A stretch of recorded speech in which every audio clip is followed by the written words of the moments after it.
la política queda totalmente, digamos, sometida a los intereses del crimen organizado y de la oligarquía mexicana y, por supuesto, transnacional.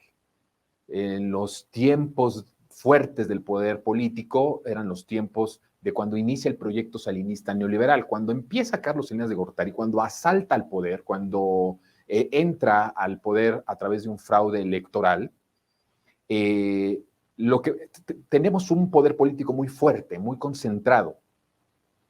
La palabra del presidente tenía mucho poder, tenía el mando de todo porque estaba creando el régimen, estaba en una construcción de un régimen.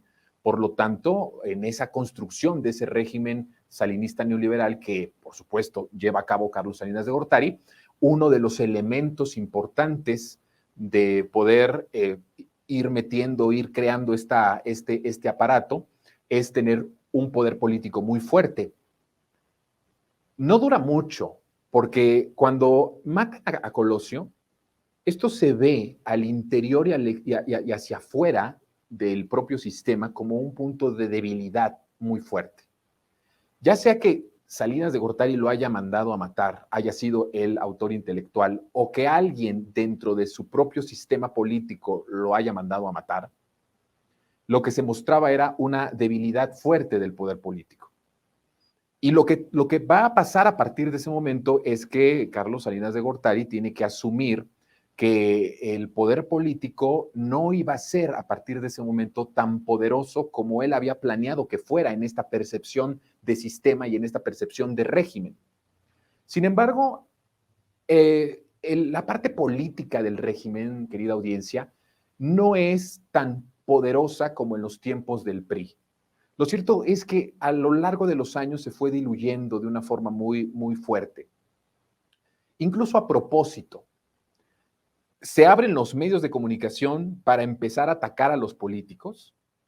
Se le autoriza a ciertos comunicadores en la televisión y en la radio a empezar a hablar mal de los políticos para darnos nuestra cuota de libertad, para que dijeran, mira, ya ven cómo los medios de comunicación ya empiezan a criticar, hay más apertura, ya se está hasta pendejeando a los políticos o ya se les está señalando, ya hasta se burla, ¿no? Hemos visto parodias, hay incluso en el 2006 hubo un programa que creo que todavía continúa, que se llamaba o se llama El Privilegio de Mandar. Es un programa de Televisa que se lanza en vísperas de las elecciones del 2006 y que va a ayudar este programa para poder ridiculizar a López Obrador. Ellos ya sabían que iba a haber un fraude electoral, evidentemente, y el trabajo que iba a hacer este programa de humor político era justamente ridiculizar lo que fue la resistencia del presidente López Obrador, lo que fue la resistencia tanto en Reforma como con las marchas, como con las concentraciones. Y entonces se abre un poco el espectro mediático para ridiculizar a ciertos políticos, para hablar mal de ciertos políticos y hacer en apariencia aparentar, ¿no?, que no son lo mismo el poder político con el poder mediático. Lo que nunca ha pasado en el país es que se le ridiculice a la oligarquía o que se le toque a la oligarquía. Esa está muy bien protegida. Entonces, fue parte de un proceso en que los políticos empezaron a ser criticados e incluso ridiculizados desde los medios de comunicación.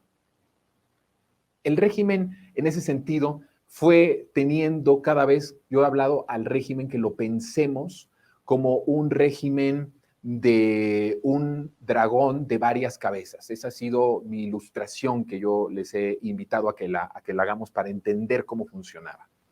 Una de esas cabezas, evidentemente, es el poder político, pero hay otras más. El cuerpo es el Estado, son las instituciones, es el presupuesto federal. Ese es el cuerpo del régimen. No puede operar sin tener el poder presidencial. Por eso es tan doloroso lo que perdieron en 2018 y aquí lo hemos hablado muy constantemente de cómo fue un proceso incluso violento de arrebatarles el país. En todo este transcurso de tiempo, desde Carlos Salinas hasta Enrique Peña Nieto, sucedió algo que me parece bien importante de decir. ¿Qué pasa con Enrique Peña Nieto? Enrique Peña Nieto es el proyecto de la oligarquía, el proyecto de la continuidad del salinismo neoliberal. y que tiene un elemento muy importante, que es que se va armando su figura con los medios de comunicación. O sea, esto de que el candidato de Televisa tenía, en cierto sentido, estaba muy apegada a la realidad porque se construye a partir de como una mercadotecnia, como una estrella más del canal de las estrellas, empieza a elaborar la imagen política y la imagen incluso familiar, ¿no? Del que fue el presidente de México en 2012.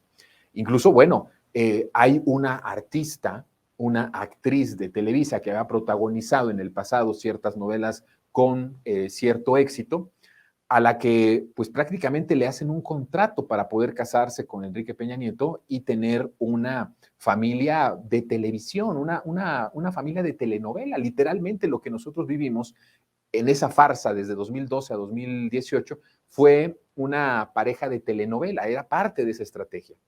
¿Qué sucedió con Enrique Peña Nieto?